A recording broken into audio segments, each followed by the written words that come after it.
Hello பசங்களா, so 12th mark ரூம்ல இருக்கும் இம்பார்ட்டன்ட் ப்ராப்ளம் செஷன்ஸ் நான் கொடுத்துட்டு இருக்கேன். ஸோ நீங்க கண்டிப்பா மிஸ் பண்ணாம பார்க்கக்கூடிய ப்ராப்ளம்ஸ் எல்லாமே இங்க ஹைலைட் பண்ணிட்டு இருக்கு. ஸோ இன்னைக்கான ப்ராப்ளம் பாருங்க. It is a straight metal wire. Okay, அதோட மேக்னெட்டிக் ஃப்ளக்ஸ் எவ்வளவு கொடுத்துருக்காங்கன்னா 4 மில்லி வெபர் கொடுத்துருக்காங்க. டைம் இஸ் 0.4 செகண்ட்ஸா இருக்கு. ஸோ இதுல இன்டியூஸ்டு இஎம்எஃப் நமக்கு கேட்கறாங்க.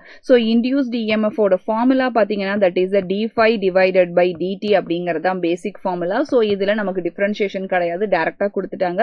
So flux is 4 into 10 power minus 3 divided by time is 0.4.